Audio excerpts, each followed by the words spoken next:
Unfortunately, we don't have Dr. today, and Dr. Nasreen kindly has stepped up as a co-chair. She's working as a VR and a uveitis specialist in Tunisia. I've got Dr. Mohammed Al Amri here today as a chair, and I'll be moderating as I told you earlier. So, is that okay, Dr. Amri? If we can start? Yeah. So the first two talks were from Dr. Ayman. Unfortunately, he's not here. So I'll request Dr. Nasreen to come up and give us a talk on Behçet disease. I will.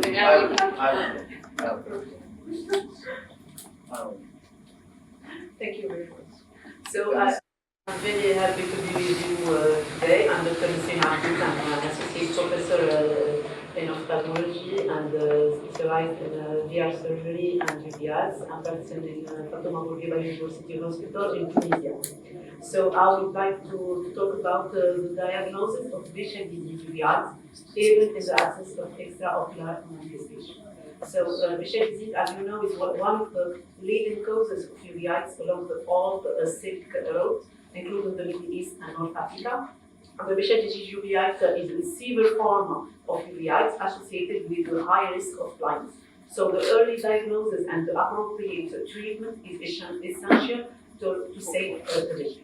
So there is many diagnostic criteria for Behçet disease. And the diagnosis is based on extraocular findings and ocular involvement. The old one is the International Study Group for Behçet disease criteria. There is also Japanese criteria for Behçet disease, and the new international criteria, which include ocular lesion, oral aphthalosis, genital aphthalosis, skin lesion, peripheral nervous system involvement, vascular manifestation, and pathologies. And we have to make a diagnosis of Behçet disease if we have a score of 4 or plus. So these criteria are limited because they are restrictive, because oral ulcer and other major criteria are not specific, and because the description of eye finding are vague and not precise. So there is a challenge in the diagnosis and the management of incomplete and isolated ocular Behçet disease, which count of 10 to 20% of cases. And there is a possible potential confusion between Behçet disease uveitis and other non-infectious or infectious conditions. So there are some examples of clinical presentation which are incompatible with Behçet disease. For example, anterior granulomatous uveitis could not be a Behçet disease. This is an herpetic anterior uveitis. Also, in the second image, we have granulomatous anterior uveitis, which is related to sarcoidosis uveitis. Also, when there is choroiditis, this is not Behçet disease. When we have snowballs or snowbanks, which is characteristic of pars planitis, it's not Behçet disease. In this case, we have a patient who had the diagnosis of extraocular Behçet disease, and he presented with uveitis. And we see there is atrophic iris, there is vitritis and no macular edema, and it was a flux uveitis in a patient who has the diagnosis of extraocular Behçet disease. In the second cases, we have a patient with the diagnosis of Behçet disease who presented with decreased vision in the left eye, and it was due to CSC in this patient and not to uveitis. There are here some highly suggested presentation of Behçet disease uveitis. This is a 20-year-old male who presented with no extraocular finding consistent with Behçet disease, and on examination he has a bilateral panuveitis with hypoxium, with bilateral occlusive retinal vasculitis, with retinal infiltrates also, and there was negative workup for tuberculosis, for syphilis, and for sarcoidosis, and it was the diagnosis of Behçet disease panuveitis with bilateral occlusive retinal vasculitis.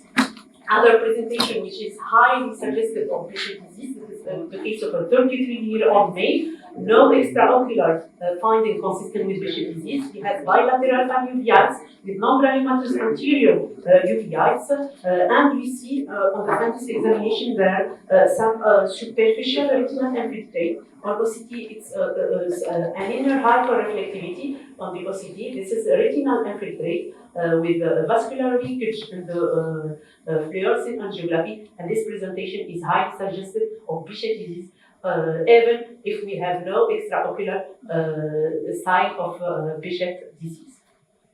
So, how to make the diagnosis of Behçet disease? The early diagnosis of isolated ocular Behçet disease is essential for early initiation of appropriate treatment to prevent irreversible visual loss. So, the diagnosis is based on patient characteristic, ethnic, geographic background, the young age of the patient, the male gender, the typical ocular feature, but we have to exclude other infectious and non-infectious cause of uveitis before we make the diagnosis of Behçet disease. So, what are the typical pattern of Behçet disease? The sudden onset of acute attack, the bilateral involvement, the anatomic form is posterior or uveitis or panuveitis with retinal vasculitis. Isolated anterior uveitis is very rare, and the characteristic is the spontaneous resolution at acute site and the recurrence of attack with persistent chronic inflammation. We have to differentiate the diagnosis of anterior uveitis related to Behçet disease from the acute anterior uveitis related to HLA B27 anterior uveitis. The main characteristic or difference between these two uveitis is the hypopion in the Behçet disease is mobile, small layered hypopion, which rapid resolution of the inflammation and posterior segment involvement. And the other cases, there is a hot eye, a fibrinous erection in the anterior chamber with posterior synegia, and there is no posterior segment involved. So the vitreous involvement in Behçet disease is very frequent. There is diffuse severe vitritis with inferior vitreous pearl-like precipitate. These are precipitate are typical and pathognomonic of Behçet disease, but we have to differentiate from snowballs of the pars planitis. Retinal vasculitis is the hallmark of ocular Behçet disease. Usually it is periphlebitis with typically diffuse and occlusive perivascularitis, periphlebitis or retinal vasculitis. We can find also hemorrhagic vasculitis, frosted branch angiitis, and also occlusive branch retinal vein occlusion. So the fluorescein angiography is has a very critical role in the evaluation of retinal vasculitis. Here we have a fur-like vasculitis, capillary leakage, which is very characteristic in Behçet disease uveitis.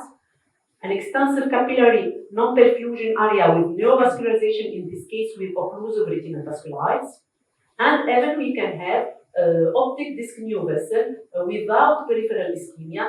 This is inflammatory optic disc neovessel, which disappears with corticosteroid and immunosuppressive therapy.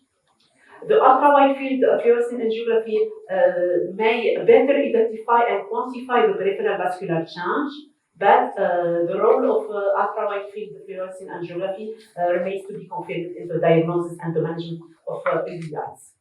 The SD-OCT is important to detect and quantify the macular edema, to classify also the macular edema, and to monitor the response to treatment. OCT angiography is an important tool, and we have, with this paper made by our team, we showed that OCTA is better than fluorescein angiography in detecting and characterizing perifoveal microvascular change in Behçet disease, and we have a deep capillary plexus more severely involved than the superficial capillary plexus in Behçet disease uveitis. The retinal infiltrates are common on Behçet disease uveitis. They are typically superficial, yellow-white lesion, variable in size and number and in location. And on OCT, we see this is hyperreflectivity on the inner retinal layer, which is characteristic of retinal infiltrate. And the other pathognomonic feature of retinal infiltrate that it is a transient retinal infiltrate which disappear within a few days without treatment and without scarring. So we can find this is the case of retinal infiltrate. Few days later, it disappeared, and 3 weeks later, there is no scar and no scar of the retinal infiltrate. However, we can found this focal retinal thinning on the OCT, which is a fovea-like aspect, characteristic also of an old retinal infiltrate. So we have to distinguish retinal infiltrate of Behçet disease from other causes of retinal infiltrate, retinochoroidal toxoplasmosis, rickettsiosis, Katz's disease, and other causes of uveitis. Optic nerve involvement is also common on Behçet disease uveitis. We can have optic disc edema, optic disc hyperfluorescence, and this is a rare but pathognomonic presentation of Behçet disease uveitis, a prepapillary exudate, which is present in the OCT with this aspect of mushroom-shaped hyper-reflective exudate, vitreous exudate in front of the optic disc, which is very rare but very pathognomonic and characteristic of Behçet disease uveitis, and we have to distinguish it from other cause of papilloedema. Behçet disease uveitis may be complicated by macular edema, by other macular complications, macular atrophy, macular hole, retinal neovascularization, vitreous hemorrhage, and also cataract and the end stage of Behçet disease uveitis with this aspect of atrophic optic disc and atrophic retina. So in summary, the occurrent diagnostic clue for Behçet disease are bilateral involvement, panuveitis or posterior uveitis, acute non-granulomatosis anterior uveitis that rapidly respond to topical steroid, the smooth layered mobile hypopyon with white or white eye, the diffuse vitreous that leaves precipitate on the inferior periphery, the recurrent occlusive vasculitis, with the transient superficial retinal infiltrate, and the persistent chronic disease with optic disc hyperemia, macular edema, vascular leakage, and fluorescent angiography, and fern-like capillarities. The management of Behçet disease is based on the 2018 update of the EULAR recommendation. If we have posterior segment involvement, we have to treat the patient with immunosuppressive therapy with corticosteroid. If there is a site-threatening acute uveitis, we have to treat the patient with high-dose corticosteroid or TNF alpha antagonist or interferon alpha, and we can use adjunctive intravitreal corticosteroid if there is unilateral or asymmetric involvement. And if we have isolated anterior uveitis, we can treat with only systemic immunosuppressive if there is poor prognostic factor. So the visual prognosis of uveitis in Behçet disease has improved with the advent of new and more effective therapy, and the main cause of blindness is macular edema and maculopathy. There is some risk factor for poor visual prognosis: young age as disease worsen, the male gender, the repeated attack of posterior uveitis, the loss vitreous opacity, and the presence of retinal infiltrate within the temporal vascular area. To conclude, early diagnosis of Behçet disease uveitis can be made by typical ocular finding with or without associated systemic manifestation. An infectious etiology has always to be ruled out, and this is of utmost importance of our prompt initiation of appropriate treatment to preserve the patient vision, minimize disease morbidity, and the treatment is based on corticosteroid, immunosuppressive therapy, and biotherapy. Thank you for your attention. Thank you very much. Any questions from the audience? I will ask you one question. There is most of us, we are not uveitis. Yes. So we are either some different subspecies, and most of the time maybe we are thinking before, we change all the characteristics that we know, that we have to depend mainly on the skin, patients, other, there is many manifestations, extraocular rather than ocular. So how, in very simple way, how the others, they can know this is a suspicious uveitis or Behçet disease, and then they can transfer to a specialized person. This is very important I mean, for those that For are general not working, ophthalmologists. they are not going to treat these patients. Okay, thank you for the very interesting question. So I will say Behçet disease is an important cause of UVI. So we have to think about it in front of patients presenting with Behçet disease. And I think the characteristic is a young patient who present with UVIs which with posterior segment involved. And isolated anterior UVIs is accounting for only 10% of cases. In 90% of cases, there is posterior segment UVIs. Vitritis is common, is always present. Retinal infiltrate and occlusive vasculitis, I think the three major characteristics of UVIs in Behçet disease UVIs. Also, if you have a patient with UVIs that respond or disappear without treatment and rapidly, we have to think about Behçet disease UVIs.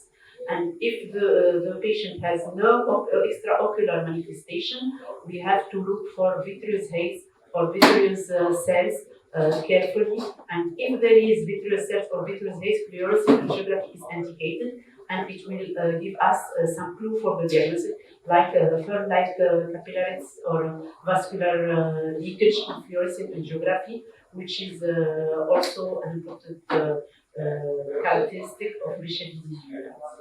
Okay, there is any effect of epidemiology. I mean, I don't know how percentage is here in Pakistan, but I think most of our area in the Middle East, Yes. we are having a high number of Yes, cases. I think it's It's important related because to- in Tunisia and the Mediterranean Mediterranean people. country, and also I think in the Middle East. I think I would say we usually see 1 to every couple of months one case. Yeah, but here in high populations, Yeah. It's hard to say. Actually, the disease is overlooked here. It's misdiagnosed, it's overlooked. Otherwise, it's very common. And sometimes the patient is being treated as a Eames disease, but it turns out to be Behçet. And especially when if you interrogate a patient thoroughly, he comes up with the history of ulcer, gastric ulcer, or genital ulcer. Patient usually tell you about I this agree with you, yes. I think most commonly as you mentioned, in the Mediterranean, most common also I have seen it in Turkey, there are Yes. mosques, in oil area, Jordan, Syria, and this area. In our area, also in Saudi Arabia and UAE, not that much. We can see, but also not that frequent. But the population, our population is very small, so we cannot depend on how frequent we can see the count. It's not just about overlooking the patient. I think the uveitis clinic, we need extra time to see the patient. In Pakistan, what I face is the cost of the test. We need to rule out all the other things. The fluorescein is difficult to get as well. So there are quite a lot of hurdles we face. Uveitis, And I think unfortunately- most of the time you are doing a lot of investigation, or all of them they are committed, most of the time. So I think clinical sense is the most important one. Sometimes you need very specialized only tests just to rule out some Tuberculosis or differential diagnosis. infectious. Yeah, you have to, it is infectious, non-infectious. If you rule that one, then whatever it is, let's say, to be honest in another way, the treatment, it will be near to what you are doing. You get to this disease or other one, you are at the same taking the other medication if you are taking non-infectious. Thank you very much. Any more questions? Please. Therefore, how long we can continue the treatment for patients with Behçet disease, steroid or Could you repeat, please? how long we treatment? Yeah. So we treat the patient with systemic corticosteroid for some 1 month high dose corticosteroid, then gradual tapering, and immunosuppressive therapy for 2 years. 2 years of treatment with no attacks. We can decrease the treatment and stop it. Usually, But our it's severe disease, and we have patients who with many years of treatment. treatment usually lasts for the whole life. They have to be under somehow immunosuppression Yes, for the whole life. to control the inflammation. How frequent is the recurrence? Recurrence. recurrent episode. Yes, a very recurrent. It's a disease which is chronic and recurrent inflammation. It's a hallmark of the disease.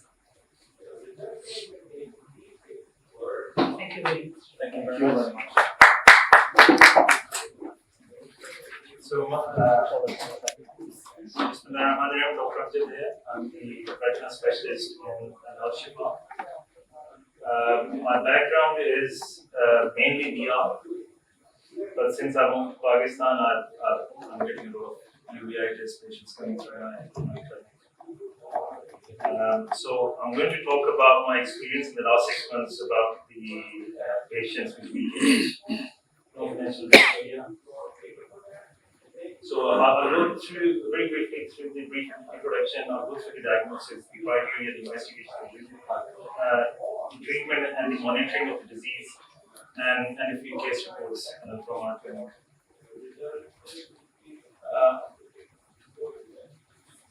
So brief history. In terms of the history, very interesting. I was very interested to read about these guys, both Koyanagi and Arada. They were working at the same time but across the continent.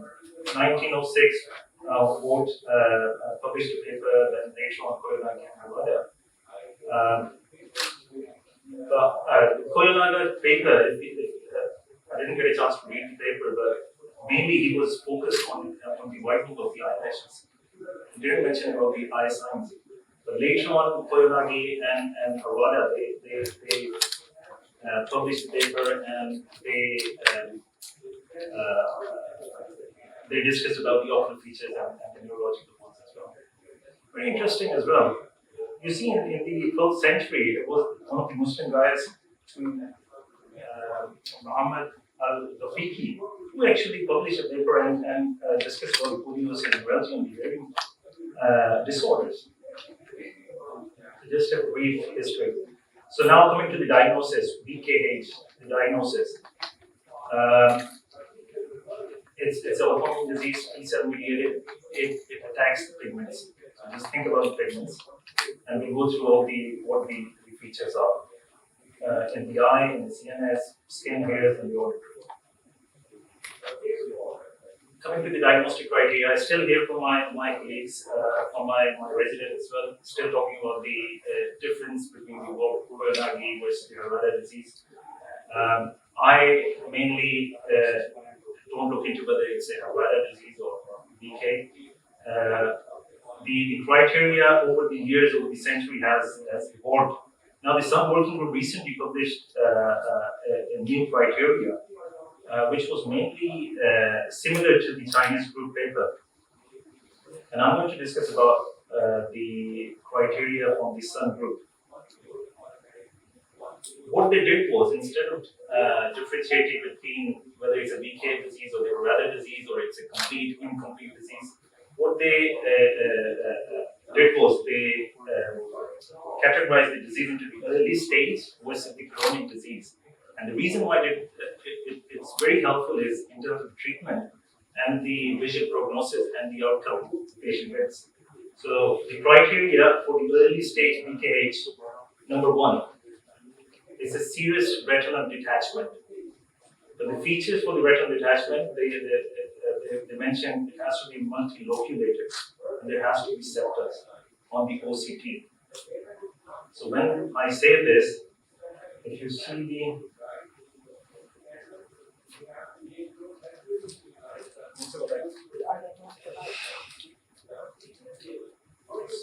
so basically, if you see the OCT scans, what I'm looking for is a subretinal fluid level. This is the infraretinal. You still see a very thin layer of the retina. So this is a bacillary layer, detachment happening here. Septums are there. Number two criteria, if it's a choroiditis, the neurological symptoms, two of the neurological symptoms. But we have to make sure it's not trauma. It's not any infectious cause or sarcoidosis. Late BKH,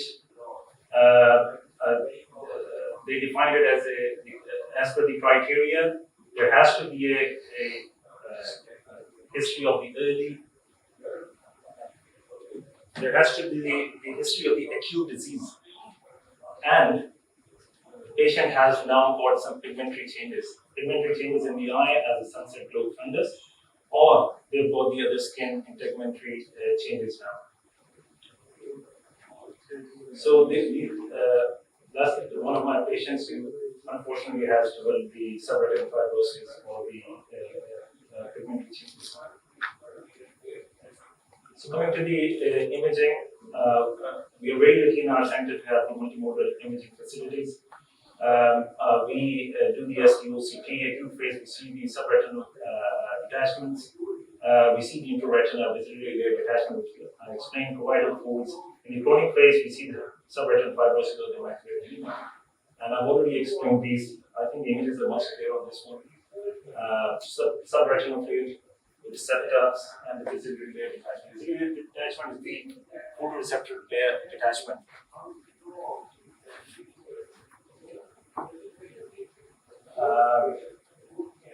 This is another picture with similar features, but you can see the choroidal folds in this one. In the chronic phase, the similar patient, a young patient with subretinal fibrosis, you can see the hyperreflective fibrotic subretinal bands. The other investigation which we do is the EDI.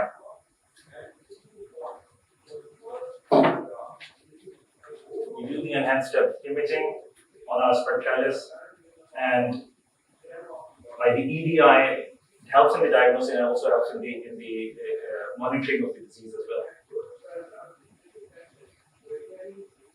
So this patient had this is a pre-treatment, the thickness of the choroid, but later on you can see the choroid is pretty much back to normal.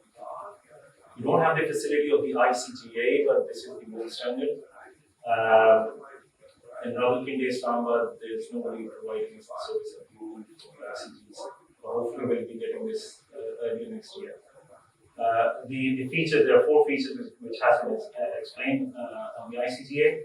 The early choroidal hyperfluorescence, intermediate phase, the fuzziness of the choroidal vessels, disc hyperfluorescence, and mainly the HTDs, the hypofluorescent dark dots. And the ICGA is also used to monitor the disease as well. If you see the first 2 columns, this is the pre-treatment, and you can see the hyporeflective discs. But after the treatment, they've disappeared. When the vein reduced the treatment, the hyporeflective dots they came back again. Fluorescein, I don't do on my patients, but the fluorescein criteria is in the Sun working group definition as well. So patients get a multiple point hyperfluorescent spots, and they get the pooling of the dye in the subretinal space. There have been a lot of papers on the OCT and autofluorescence, but I personally don't use these both investigations. Coming to the VKH treatment. The VKH treatment, few things. Number 1 is we've got a therapeutic window of opportunity. Like Dr. Nasreen said, in Behçet disease, she goes in quick and she treats them hard with the immunosuppression.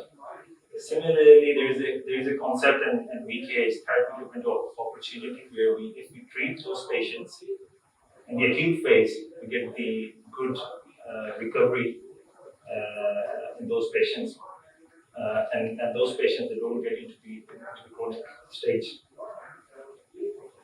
What do we use to treat the disease? The corticosteroid monotherapy, or do we need to give something else? There are lots of papers, corticosteroids monotherapy, 79% of the patients that progress into the chronic stage, 38% they are developing fibrosis. Similarly, in the second group, 67% of the patients they are going into the chronic phase. The option is the steroid plus the non-steroid, the steroid immunosuppression. And I'm very lucky to have the rheumatologist across the road We work together, and she starts my patient mostly on the azathioprine. Benefits: achieve better control of the uveitis, early tapering of the steroids, and prevention into going into the chronic phase. And actually, the patient who were going into the chronic phase, 64% reduced to 16% by having a combination immunosuppression therapy. Question: how long do we keep? Usually, I give IV methylprednisolone for 3 days and slow tapering over 6 months of the steroids. While the azathioprine or the immunosuppression usually is 1.5 years to 2 years. So, first case, you can see the choroidal technique, subretinal fluid, choroidal folds. Patient started on the IV, and within 4 weeks, a very good response in the choroidal technique. Second patient, I've already shown you the images. Again, a very good response in terms of the disappearance of the subretinal fluid and the choroidal thickness. Case number 3, very interesting. This child, I think she is 11 or 12. 4 weeks ago, she came to my clinic with the history of pain, typical prodromal symptoms, pain, neurological symptoms. And she was seen by somebody else and started on the oral steroids, but only 20 milligrams. Now I'm seeing her after 4 weeks. And looking back, depending on these 2 scans and the history, depending on the right time, there was a choroidal thickening.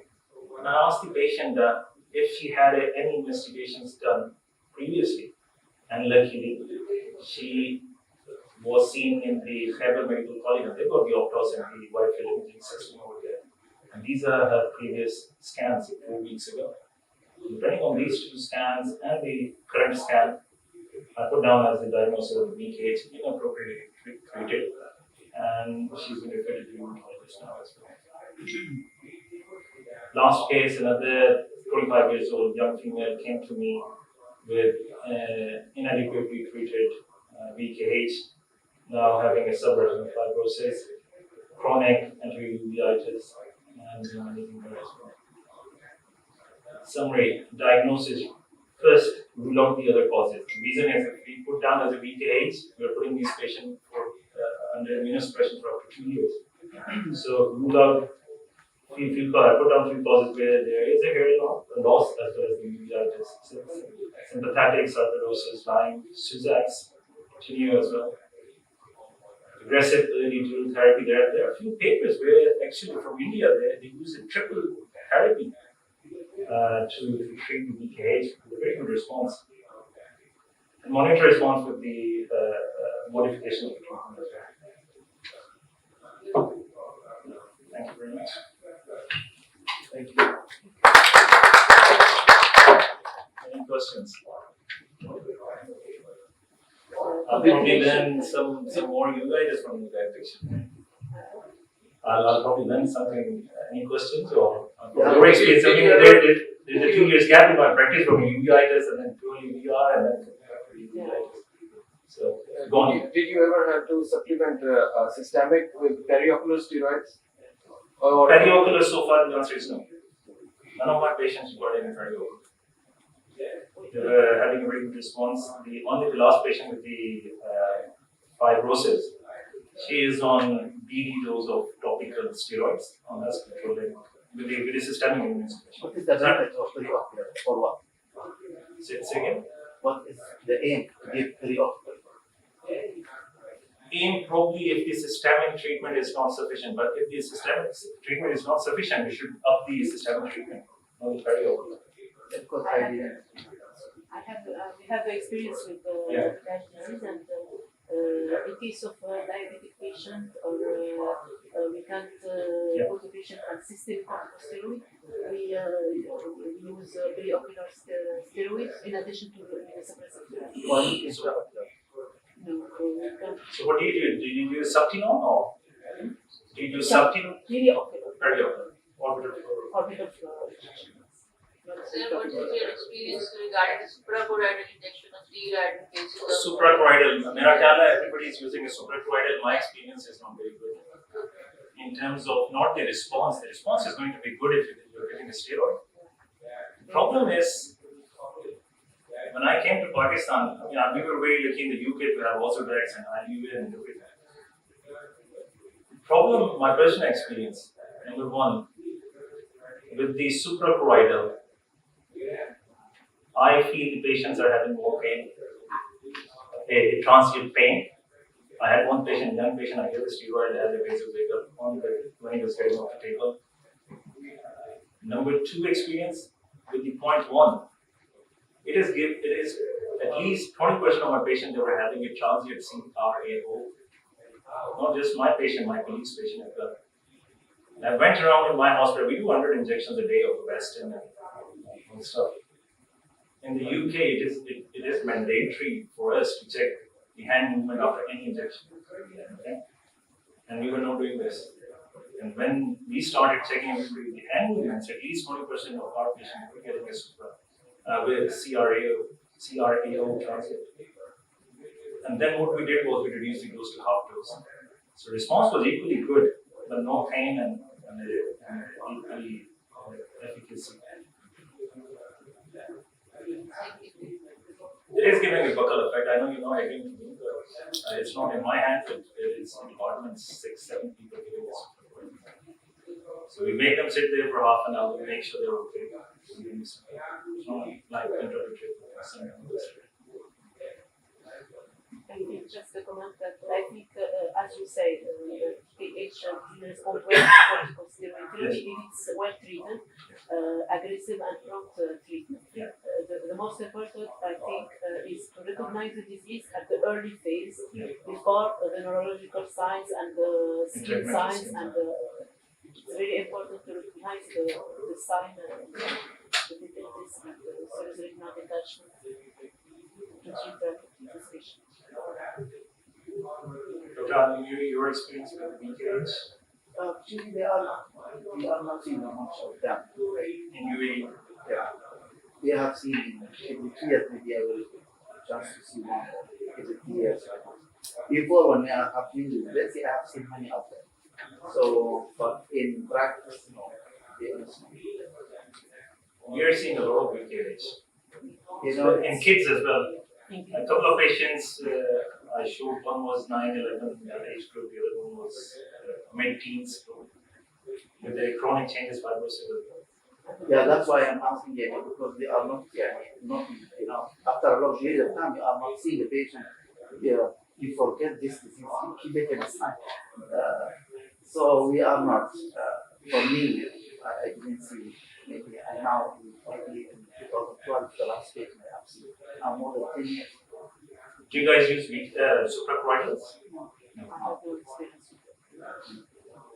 Suprachoroidal is newly just now started in many diseases, and there is a lot of drawback about many things. Unless someone who is really knowing how to do it, then it's advisable not to do it, because you will create a lot of problems rather than benefit of patients. And in the young patient, as you mentioned, you will have a lot of things. Yeah, the fear is some people they will collapse in your hand sometimes. The problem is we don't have the other options of the steroids. You guys are probably very lucky in UAE having the Ozurdex or Yeah, but I'm asking why not using intravitreal. intravitreal. Okay, intravitreal. Yeah. Intravitreal. The problem is, I don't know what you guys think. Probably you have more experience in Pakistan than me. When I see the vial of the Canacol from a different brands, the precipitates, the color of the precipitates, the quality, they look very different from what I used to use them.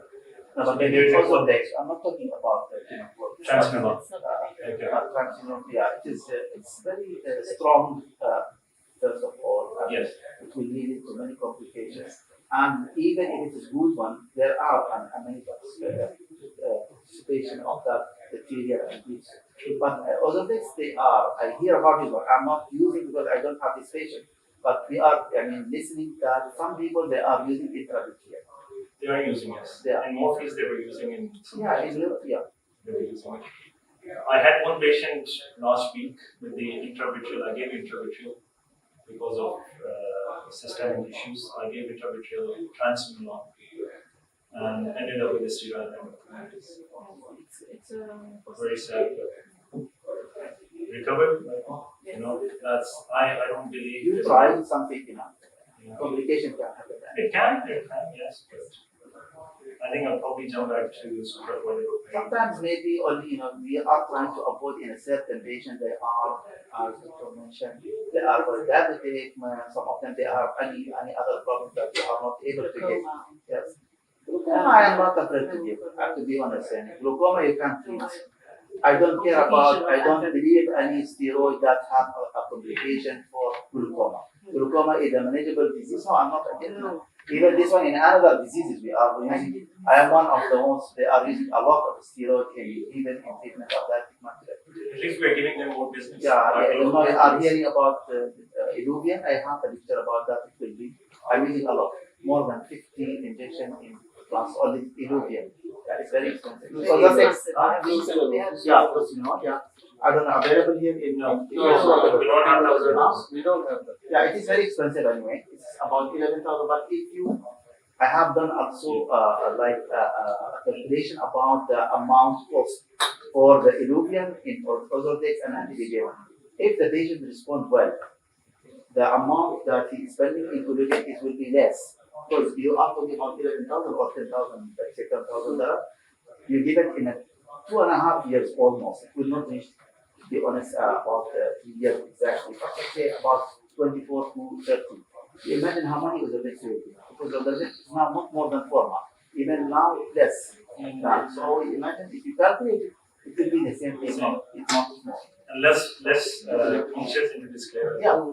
It's very wide. Yeah, so many patients they are troubled. They are having some of the patients they are coming like shivering when they are coming to take injection. We are really simple because we are a doctor and are just giving.